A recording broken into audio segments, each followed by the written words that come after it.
Pessoal, esse é o primeiro vídeo sobre as regras do card game Vampire The Eternal Struggle, tá? Um jogo que nasceu mais ou menos um ano, ou pouco mais de um ano depois do Magic the Gathering, né? Ele é do mesmo criador, Richard Garfield. Nesse primeiro vídeo eu vou passar uma pincelada rápida pelas as etapas de um turno, tá?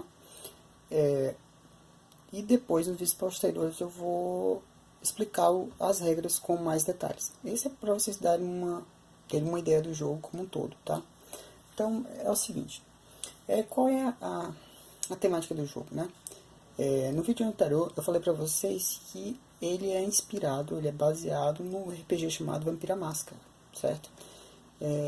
Que é um RPG onde os jogadores representam vampiros, né? Eles interpretam vampiros, uma comunidade de vampiros antiquíssima.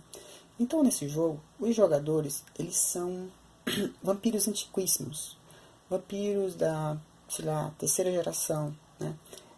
Não sei se vocês sabem, mas na mitologia do Mundo das Trevas, de Vampiro à Máscara, o primeiro vampiro foi Caim, né? Então, ele recebeu a maldição de viver para sempre, né? E foi representado pelo vampirismo. Então, ele vive eternamente porque ele é um vampiro. Então, ele teve seus descendentes, né, que geraram outros vampiros e assim por diante, né, até os dias de hoje.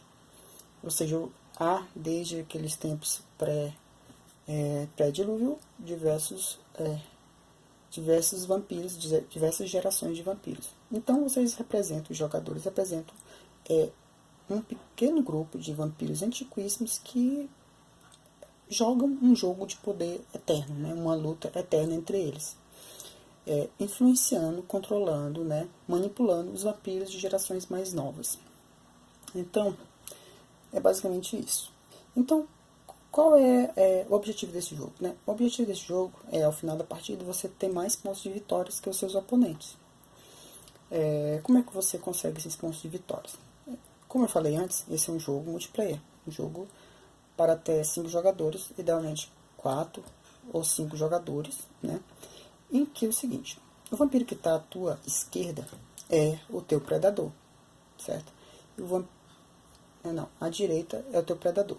O jogador que está à tua esquerda, ele é a tua presa. Então é o seguinte, quando você sai do jogo, né, o seu predador ganha um ponto de vitória, tá? Ao final da partida, se só restar um jogador, esse jogador ganha um ponto de vitória extra, tá? Ou então, ao final desse tempo, os jogadores restantes, ele recebe meio ponto de vitória. Então, basicamente, estas são as formas de você ganhar pontos de vitória. Então, se a tua presa sair do jogo, tu ganha esse ponto de vitória, independente ou não de se foi você ou não que tirou este jogador, tá certo? Então é o seguinte, os jogadores, eles começam o jogo com 30 marcadores de sangue, certo? Se você perde esses marcadores, chega a 0, fica sem nenhum, você sai do jogo, tá? Então, basicamente, os marcadores de sangue, eles são, como é que eu posso dizer? Os teus pontos de vidas. É a moeda do jogo, certo? Então, é o seguinte, esse jogo, você tem dois baralhos, certo? Um dos baralhos a gente chama de cripta, tá? E o outro, maior, contendo mais cartas, nós chamamos ele de biblioteca, ou em inglês, library, tá? Então, esse baralho aqui, a cripta, contém basicamente vampiros, né? Que você vai colocá-los em jogo para eles utilizarem essas cartas aqui, parte dessas cartas, né? Esse baralho, no mínimo, tem que ter 12 vampiros, tá? No mínimo, 12 vampiros. Esse baralho aqui, que é a biblioteca, eles vão conter basicamente 2 tipos de cartas, tá? Que são as cartas Master, tá? Que são cartas que são jogadas na fase Master, que eu vou explicar, tá? Uma carta Master é assim, ela tem um fundo verde, certo? Tá? Então, ela tem um nome, tem uma expansão, às vezes tem algum outro pré-requisito aqui, tem um texto que diz o que ela faz. Então, ela é jogada na fase Master, a princípio não precisa de vampiros para jogar ela, a princípio. E existem cartas, chamadas cartas Minion, que são jogadas por vampiros, né? Ou seja, os vampiros têm que estar em jogo para elas serem lançadas. E existem vários tipos de cartas Minion, tá? Pois bem, então quais são as etapas do jogo, tá? As etapas do jogo são cerca de 7 etapas, né? A primeira etapa é a etapa de untap, ou a etapa de desvirar. O que é isso de desvirar? Normalmente as cartas, o estado normal delas é isso, desvirado. Se elas estão assim, elas estão desviradas. Então, na fase de untap, você desvira todas as suas cartas, certo? Que estão em jogo, tá ok?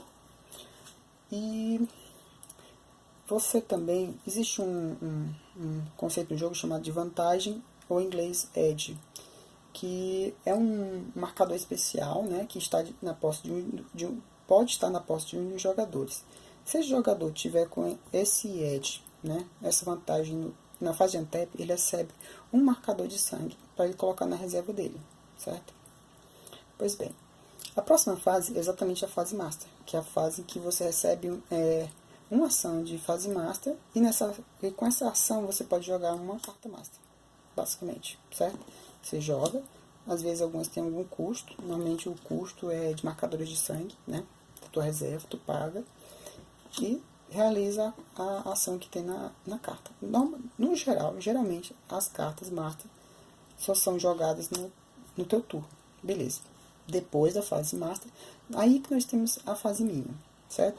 Na fase Minion, os vampiros que estão em jogo, digamos que nós temos aqui esses 2 vampiros em jogo, eles vão poder realizar ação. Então você pode realizar uma ação, cada vampiro pode realizar uma ação. Quando ele vai realizar uma ação, você vira ele, né, e faz a ação que você deseja fazer. Existem ações que você não precisa de cartas de ação para realizar, né? Já outras você pode usar cartas de ação. Eu esqueci de falar do seguinte, do setup do jogo. Deixa eu passar para o setup do jogo para vocês entenderem uma coisa. Como é que é o setup do jogo? Eu já falei dos 30 marcadores de sangue que você começa, né? Então, você pega a sua cripta, você embaralha ela, certo? E depois distribui as 4 cartas do topo, né? Que elas vão ficar na tua região chamada de região não controlada. Significando que esses vampiros aqui, eles ainda não estão controlados por você, certo? Em qualquer momento do jogo você pode olhar, saber quais são as cartas que estão aqui. Beleza, isso aqui faz parte do setup. Vai existir a biblioteca, você também vai embaralhar, e no começo do jogo você vai comprar 7 cartas para a sua mão, beleza? Ok. Então, basicamente, é isso. Nós temos a região não controlada, teremos uma cripta e teremos uma biblioteca. E as cartas da mão. Pois bem, digamos que esses 2 vampiros aqui eles já saíram da região não controlada e estão prontos para serem utilizados.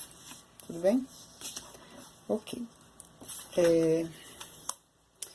E esses vampiros vão poder realizar ações. Como eu falei para vocês, quando você realizar a ação, você vira o vampiro e joga uma carta de ação, ou então uma ação que não necessita de carta, tá? Por exemplo, essa aqui é uma carta de ação, certo? Representada por esse símbolo aqui.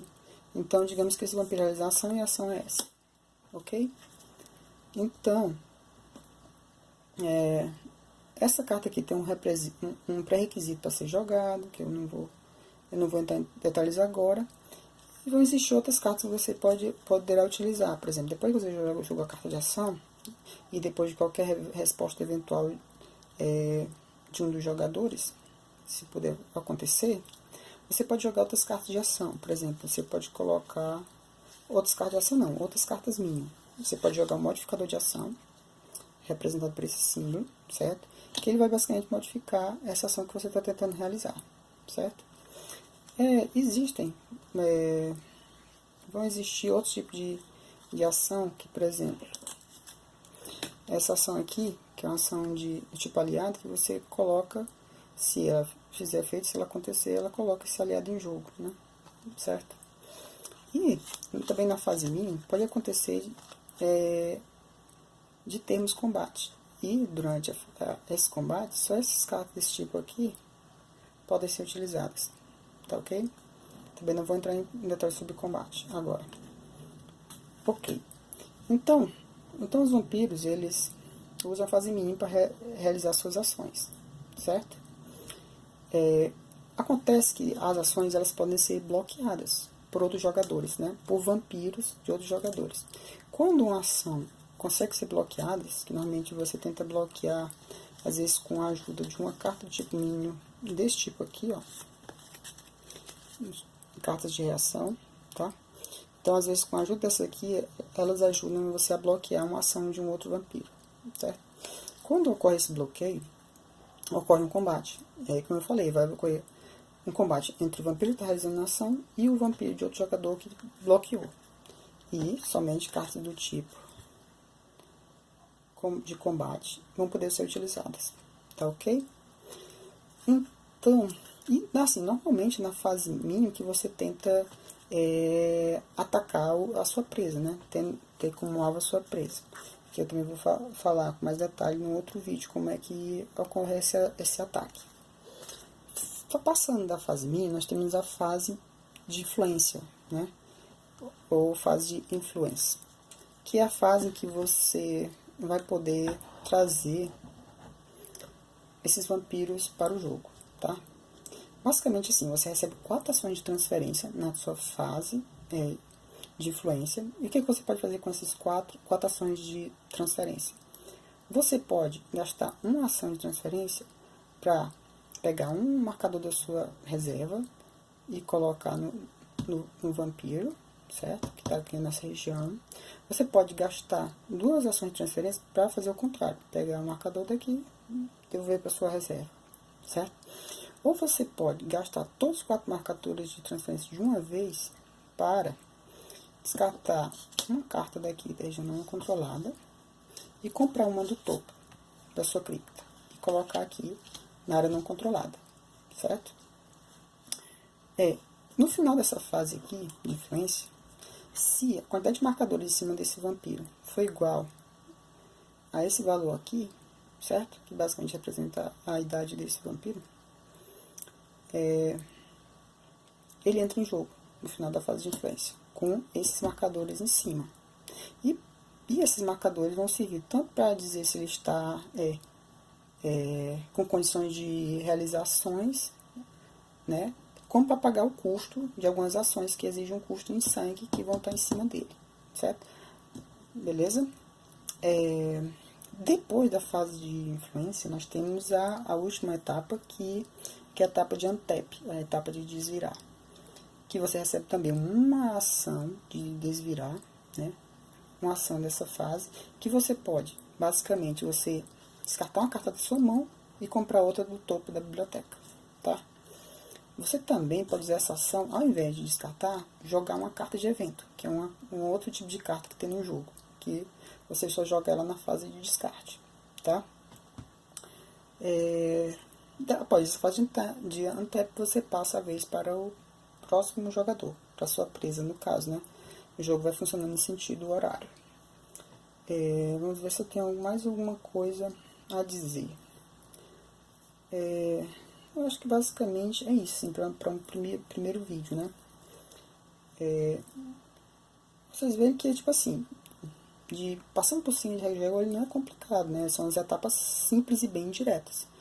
Fase de Antep, fase mínima, jogar simplesmente uma carta master. A fase mais complexa é a fase mínima, por conta de várias coisas que você vai fazer durante o jogo.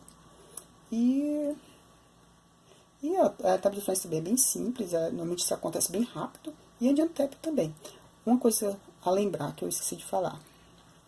Quando você joga uma carta da sua mão, certo?